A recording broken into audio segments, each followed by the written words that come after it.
Hi, I'm Shannon Peck. I'm co-founder with the Love Center with Scott Peck, my husband. And I want to talk to you today about healing hurt feelings with love. And so many of us are stuck in love because of the hurt feelings. We don't want to go back in there. We risk being hurt and wounded again, maybe even brokenhearted. And Scott and I see a lot of people come into the Love Center who are approaching that. They're at the threshold of, should I try again? I'm so scared. What if? And they're all ages. It doesn't matter. Age has nothing to do with it. It has to do with your experience, the memories you carry, the emotion you carry especially, and the story you tell yourself about those difficult relationships and what a failure you are. Well, we want to talk to you today about healing those hurt feelings using love. Einstein said problems cannot be solved at the same level of consciousness that created them. So in order to solve the problem of love and healing hurt, we have to go higher. We have to create a new map, a new way, a new view of love. And this whole business that we're fed through movies and novels and this storyline of superficializing love has got to go. Because it creates, when you think about it, and we've all been there, we've all been hurt. Who hasn't? But in this lower level of consciousness, we view love with fear and mistrust. And this is not a good way to start a relationship. But it's there in us. It's buried, but it's there and it's working. It's an influence. And we tell ourselves this inner talk tends to be negative. We have fantasies, and they're wild when it comes to love. Mostly glamorization of love and superficiality, and it just adds to the problem of the hurt. It will not lead to a solution. So people who are stuck, perhaps you are, perhaps you know someone who are afraid of opening their hearts again, need a fresh new way of looking at love, a fresh start. And that's what I want to talk to you about today. So to heal hurt feelings with love, we need to go to a higher consciousness, a consciousness that transcends the lower state of consciousness while it also heals it. This lower state of consciousness that I described a few minutes ago, of this emotionalism and this hurt and this, it feels like a dream we're in. It feels weak, unempowered. And let me tell you, that's not love.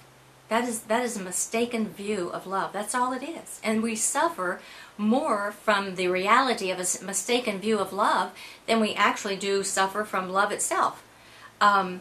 Scott's in my teachings at the Love Center presents a paradigm shift to the old view of love, the old way of looking at love. And I want to invite you now into this paradigm shift and ask you to bring your openness, because we're going to go through a window here very shortly.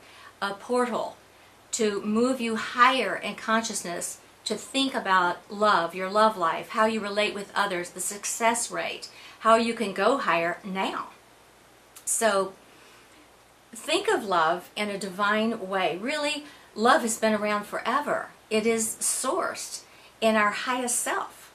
It has a divine source. It has an eternality to it. It has a goodness. It has a radiance. Love is beautiful. Pure love is beautiful, and each of us has and carries the inner radiance of that pure love and its beauty. Each of us has the highest self.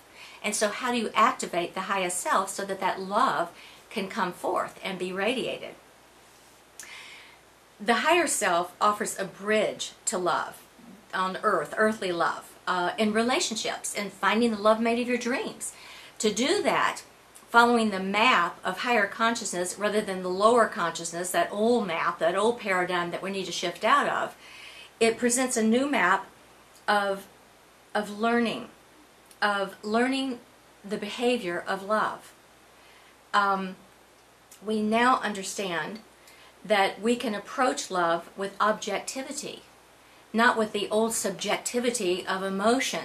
Because who's in charge of emotion? Emotions run wild. We're the victims of our emotions so often. And yet real love, the reality of love, can be approached through objectivity. Open your eyes. Look at your behavior. What is your behavior? How are you allowing people to treat you? How are you allowing yourself to treat yourself? Where's the love? Is there love in it, or is there hurt in it? And so the whole objective of the objective is to purge ourselves of the old habits that are hurtful to us.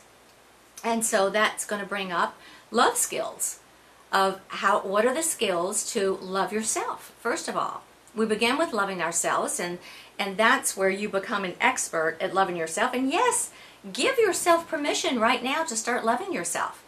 By all means, loving yourself means that you're going to accept yourself. You're good enough to be loved. You're good enough to be in the world. You're good enough to have the love you deserve. And so you can learn to love yourself and thereby protect yourself in love relationships by speaking up and giving yourself permission to speak up.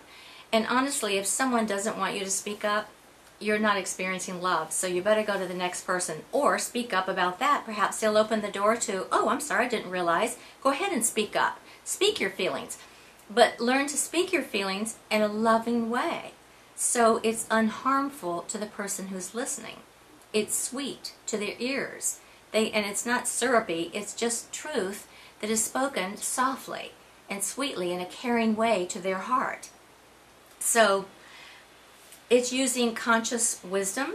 It's using discernment of who to go with and who not to go with. I mean, you know who's going to be toxic to be around. You know who's going to create problems for you and argue with you and put you down and control you and dominate you.